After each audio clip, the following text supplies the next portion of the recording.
வணக்கம்.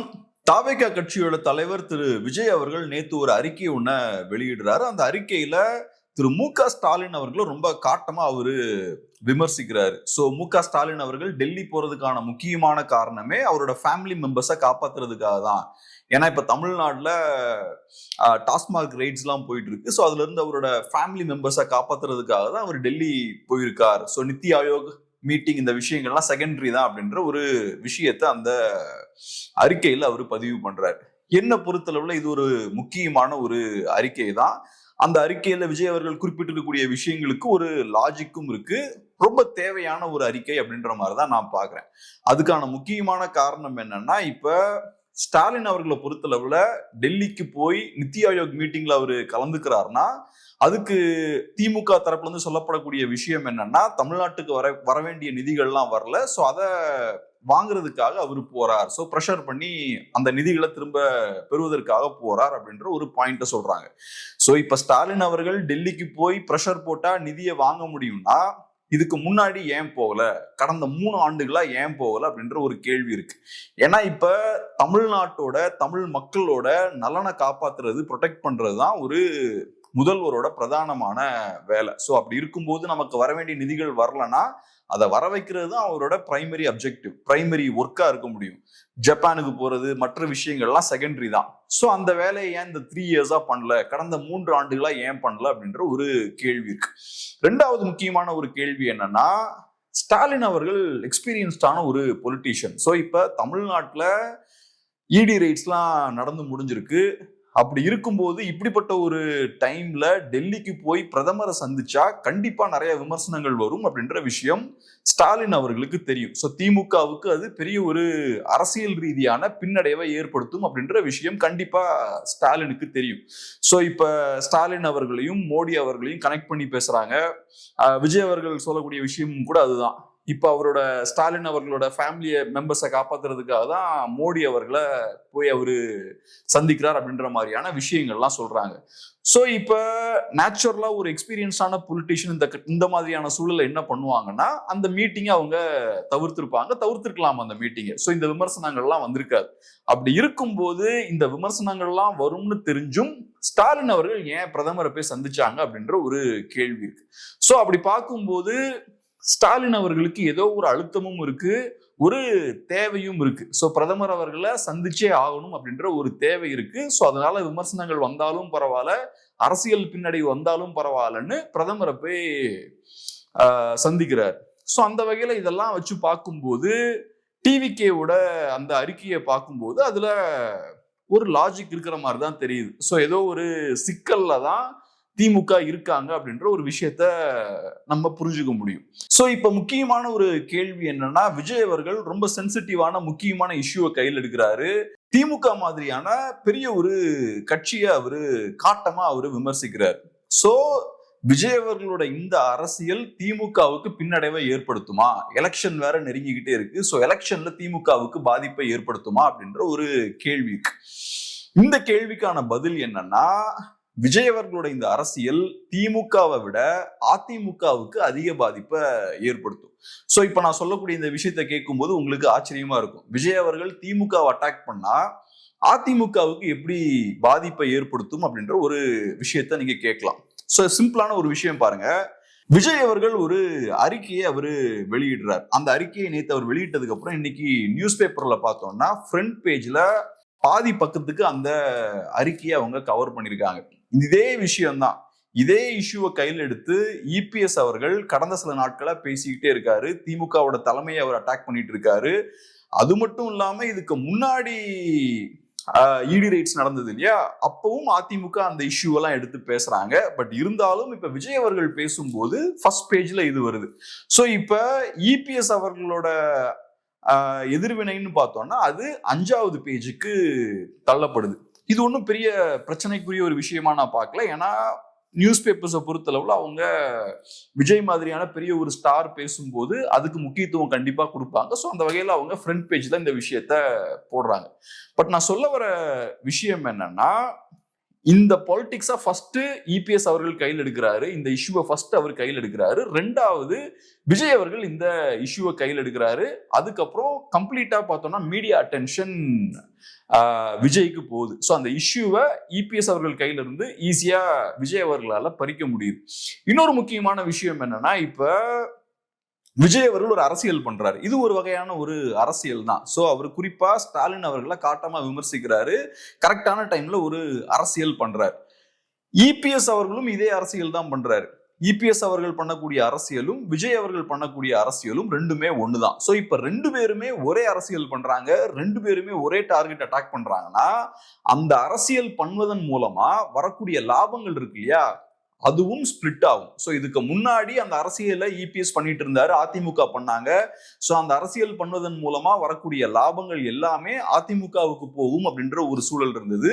இப்ப அதே அரசியலை விஜயும் பண்ணார்னா அதன் மூலம் வரக்கூடிய லாபங்கள் ரெண்டா ஸ்பிளிட் ஆகும். சோ அந்த வகையில நான் சொல்ல வர விஷயம் என்னன்னா, திமுக எதிர்ப்பு வாக்குகள் ரெண்டா உடையுது. திமுக வேண்டாம், திமுகவை வீழ்த்தும் அடைக்கக்கூடிய மக்கள் இருப்பாங்க இல்லையா, அவங்களோட வாக்குகள் ரெண்டா உடையுது. ஏன்னா அதிமுகவும் டிவிகேவும் ஒரே அரசியலை பண்றாங்க. சோ மேலோட்டமா பார்க்கும்போது விஜய் அவர்கள் திமுகவை அட்டாக் பண்ணுவதன் மூலமாக திமுகவுக்கு பாதிப்பு ஏற்படும் அப்படின்ற ஒரு தோற்றம் ஏற்பட்டாலும், ஆக்சுவலா நடக்கக்கூடிய விஷயம் என்னவா இருக்கும்னா, அதிமுகவுக்கு தான் அது பாதிப்பை ஏற்படுத்துது, திமுகவுக்கு அது லாபத்தை தான் கொடுக்குது. சோ அதனாலதான் இந்த விஷயத்தை நம்ம ஸ்டார்டிங்ல இருந்தே பேசிக்கிட்டு இருக்கோம். விஜய் அவர்களை பொறுத்தளவுல அவர் செய்யக்கூடிய விஷயங்கள் எல்லாம் இருக்கு இல்லையா, கட்சி ஆரம்பிச்சதுல இருந்து இன்னைக்கு வரைக்கும் அவர் செய்யக்கூடிய விஷயங்கள் இருக்கு இல்லையா, அது மோஸ்ட்லி ஏடிஎம்கேவுக்கு தான் டேமேஜை ஏற்படுத்துது, திமுகவுக்கு அது லாபம் ஏற்படுத்தக்கூடிய விஷயங்களா தான் இருக்கு. சோ திமுகவை பாதிக்கக்கூடிய எந்த விஷயத்தையுமே விஜய் அவர்கள் இதுவரைக்கும் அவரு செய்யல. மோஸ்ட்லி டிவிகேவோட பொலிட்டிக்ஸ் பார்த்தோம்னா ஒரு வகையான ஒரு நரேட்டிவை பில்ட் பண்ணக்கூடிய ஒரு பொலிட்டிக்ஸா தான் இருக்கு. விஜய் அவர்களுக்கு இவ்வளவு % ஓட்ஸ் இருக்கு, 25% ஓட்ஸ் வாங்கிடுவாரு, சி ஓட்டரோட அந்த ரிசல்ட்டை பாருங்க, ஸ்டாலின் அவர்களுக்கு அடுத்தது விஜய் அவர்கள் தான் ரொம்ப பாப்புலரா இருக்காரு, அது போக விஜய் அவர்களோட டிவிகே கட்சி 100 சீட்ஸ்க்கு மேல ஜெயிச்சிருவாங்க, இந்த மாதிரியான விஷயங்களை கண்டினியூஸா அவங்க சொல்லிக்கிட்டே வராங்க. இதுக்கு எந்த ஆதாரமும் கிடையாது, பட் ஒரு நரேட்டிவை பில்ட் பண்றாங்க. சோ அவங்க பண்ண முயற்சி பண்ற விஷயம் என்ன, திமுகவுக்கு அடுத்த இடத்துல நாங்க தான் இருக்கோம், அதிமுக இல்ல அப்படின்ற ஒரு விஷயத்தை அவங்க எஸ்டாப்ளிஷ் பண்ண முயற்சி பண்றாங்க.